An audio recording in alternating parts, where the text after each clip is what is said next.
नमस्कार, जय हिंद। आज का जो वीडियो है ना, बेसिकली मेरी पिछली वीडियो का एक्सटेंशन है। और इस वीडियो का जो विषय है, मुझे पर्सनली लगता है कि उस पर काम करना और उसको दुरुस्त करना सारी चीज़ों से ज़्यादा ज़रूरी है। अगर हम अपने देश को आगे बढ़ता हुआ देखना चाहते हैं, अगर हम अपने देश को तरक्की करते हुए देखना चाहते हैं, तो इसको सुधारना बहुत ज़्यादा अनिवार्य है।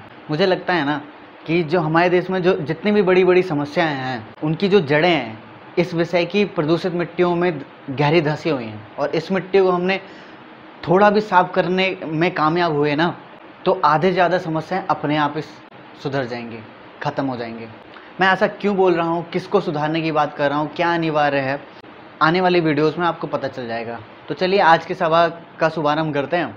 जैसा कि आप लोग सभी जानते हैं कि हमारे देश में जो नौकरी के जो हालात हैं अभी वर्तमान में, पहले भी स्थिति कुछ खास नहीं थी, लेकिन अभी कोरोना की वजह से और जो स्थिति है वो बदतर हो चुकी है।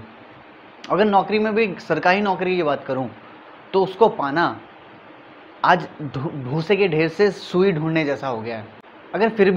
अगर आपका कोई सपना है या आपकी फैमिली का सपना है, आपके पेरेंट्स का सपना है कि गवर्नमेंट सेक्टर में कोई बढ़िया पोस्ट पे आप जॉब करें, तो आपको उस बड़ी पोस्ट पर पहुंचने के लिए उससे कई गुना ज़्यादा बड़ी कठिनाइयों से होकर गुजरना पड़ेगा। यानी कि उतनी ही कई गुना ज़्यादा फिल्ट्रेशन से होकर गुजरना पड़ेगा। जैसे कि अगर आपको सिविल सर्वेंट बनना है, यानी कि आईएएस ऑफिसर बनना है, आईएफएस बनना है, आईपीएस बनना है या कुछ और बनना है, तो सबसे पहले आपको अच्छा खासा टाइम देकर अच्छी खासी पढ़ाई करनी है। उसके बाद आपको पता नहीं कितनी तो एंट्रेंस देने पड़ेंगे। उसके बाद फिर आपको पता नहीं कितने इंटरव्यूज़ देने पड़ेंगे। इंटरव्यूज़ होने के बाद फिर आपकी ट्रेनिंग होगी, उसके बाद आपकी तब जाके पोस्टिंग होगी। अगर वहीं आपको फिर साइंटिस्ट बनना है, तो साइंटिस्ट बनने के लिए आपको अच्छी खासी पढ़ाई करनी है। पढ़ाई करने के बाद आपको पता नहीं कितने एंट्रेंस एग्जाम देने हैं, फिर इंटरव्यूज़ देने हैं, फिर आपको ट्रेनिंग होगी, उसके बाद फिर आपकी पोस्टिंग होगी। अगर वहीं आपको डॉक्टर बनना है या प्रोफेसर बनना है, टीचर बनना है या कोई और गवर्नमेंट एम्प्लॉय बनना है, तो लगभग सभी के लिए जो प्रोसीजर है, जो प्रक्रिया है, सेम है। यानी कि सभी के लिए फिल्ट्रेशन है। लेकिन वहीं अगर आपको देश चलाना है और सभी को अपने इशारों पे नचाना है, तो उसके लिए आपको ना तो किसी एंट्रेंस की ज़रूरत है, ना तो आपको पढ़ाई की ज़रूरत है, ना आपको इंटरव्यू देने की ज़रूरत है, कुछ देने की ज़रूरत नहीं है। बस आपके पिताजी के पास पैसा होना चाहिए। बेशक आपने अपने पूरे जीवन में ऐश की हो, गुंडागर्दी की हो, लफंडागिरी की हो, कोई फ़र्क नहीं पड़ता। बस आपके अंदर कुछ खूबियाँ होनी चाहिए। आपको अच्छे से बोलना आना चाहिए, इतने कॉन्फिडेंस से आप बोलें कि गलत बात भी सही लगे। आपको लोगों को झांसा देना आना चाहिए, लोगों को मूर्ख बनाना आना चाहिए, दिखावा करना आना चाहिए, अपनी बात से मुकरना पलटना आना चाहिए। बस थोड़ा सा नाम होना चाहिए, नहीं भी होगा तो भी चलेगा। बेशक नाम आपने कैसे बनाया उससे फ़र्क नहीं पड़ता, और पैसा तो खैर होना ही चाहिए। आप ये सारे आपके पास खूबियाँ हैं, तो आप आ सकते हैं, पॉलिटिशियन बन सकते हैं, पूरे देश को चला सकते हैं। आपके इशारों पे पूरा देश चलेगा, आपके फैसलों पर देश आगे बढ़ेगा। आपके हाँ और नहीं से चीज़ें होंगी और नहीं होंगी। तो मेरा क्वेश्चन यहाँ पर है कि पॉलिटिशियंस जब ये पोस्ट सबसे सर्वोच्च है, यानी कि इतनी सर्वोच्च है जिसका कंट्रोल देश के हर एक इंसान पर है, तो इसका जो फिल्ट्रेशन, इसके लिए फिल्ट्रेशन इतना बड़ा क्यों नहीं है? तो आप बोलोगे फिल्ट्रेशन कैसे नहीं है भैया जी, हम लोग ही तो चुनते हैं इनको।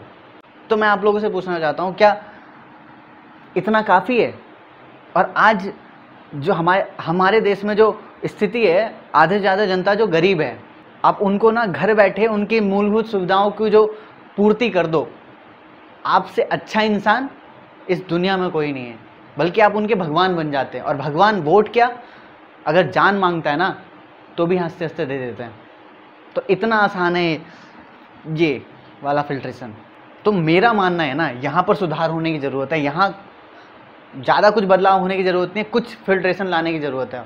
तो मैं चाहता हूँ ना, जो हमारे देश की जो पॉलिटिक्स है उसकी जो इमेज है वो बदले। जो हमारे देश की जो पॉलिटिक्स है उसकी डेफिनेशन बदले। हमारे देश की पॉलिटिक्स में नवीकरण हो, रिवॉल्यूशन हो, रिफॉर्मेशन हो। और मैं जिस फिल्ट्रेशन की बात कर रहा हूँ ना, वो फिल्ट्रेशन क्या होना चाहिए? मैं ये नहीं बोल रहा कि इन लोगों के लिए एंट्रेंस हो, मैं ये नहीं बोल रहा कि जो हैं बैठे हुए हैं उनको 20 किलोमीटर 40 किलोमीटर दौड़ा दिया जाए। ऐसा आप सोच रहे होंगे, लेकिन मैं ऐसा नहीं बोल रहा हूँ। जो मेरे हिसाब से जो फिल्ट्रेशन होना चाहिए ना, वो क्या होना चाहिए, चलिए बात करते हैं। मान लीजिए 3 इंसान हैं, नंबर 1 इनका नाम जो है नंबर 1 2 3, 3 इंसान हैं, ठीक है, और ये लोक सेवक बनना चाहते हैं, यानी कि पॉलिटिशियन बनना चाहते हैं। तो मेरे हिसाब से इनका जो फिल्ट्रेशन होगा किस तरीके से होगा, पहले तो इनकी मनोदशा की टेस्टिंग होनी चाहिए, मनोदशा की टेस्टिंग होनी चाहिए। अब वो मनोदशा कौन कौन सी मनोदशा इनके अंदर होनी चाहिए, साइंटिफिक टेम्परामेंट होना चाहिए, यानी कि वैज्ञानिक मनोदशा होनी चाहिए, सेकुलरिज्म होना चाहिए, यानी कि इनकी जो सोच है वो सेकुलर होनी चाहिए। तीसरा जो है मटीरियलिस्टिक चीज़ों की तरफ इनका रुझान नहीं होना चाहिए, इनका लगाव नहीं होना चाहिए। और जो चौथी चीज़ है, देश और देशवासियों के लिए पूरी तरीके से समर्पित। तो अभी टेस्टिंग यहाँ से इनकी चारों की मनोदशा की टेस्टिंग होनी चाहिए। अब टेस्टिंग कौन करेगा, मेरे हिसाब से एक पैनल होना चाहिए, इन तीनों को उस पैनल से होकर गुजरना पड़ेगा। अब उस पैनल में कौन कौन से होंगे, कौन लोग होंगे, साइंटिस्ट होंगे, साइकेट्रिस्ट होंगे, स्पिरिचुअल टीचर होंगे और डिफेंस पर्सनल होंगे, ठीक है।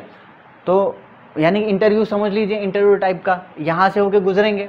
और अगर इन चारों के अंदर, और ये जो रिपोर्ट देंगे लास्ट में रिपोर्ट देंगे, अगर इस रिपोर्ट में इन तीनों के अंदर ये चारों मनोदशाएं होती हैं तो उनका जो नॉमिनेशन फाइल किया है वो एक्सेप्ट होगा। और अगर रिपोर्ट नेगेटिव आती है, उस रिपोर्ट में खरे नहीं उतरते, तो उनका नॉमिनेशन रिजेक्ट हो जाएगा। और जिनका एक्सेप्ट होगा वो फिर बाद में इलेक्शन के लिए जाएगा। यानी कि इससे ये होगा कि वही लोग आएंगे जो सच में लोक सेवक कहलाएंगे। तो ये तो रहा मेरे फिल्ट्रेशन का क्राइटेरिया। आगे हम बात करेंगे फिल्ट्रेशन ना होने की वजह से जो समस्याएं हैं वो क्या हैं, और अगर फिल्ट्रेशन आ जाता है तो उसकी वजह से क्या चीज़ें बदलेंगी। हम इस पर बात करेंगे वीडियो के अगले पार्ट में। तब तक के लिए जय हिंद, जय भारत।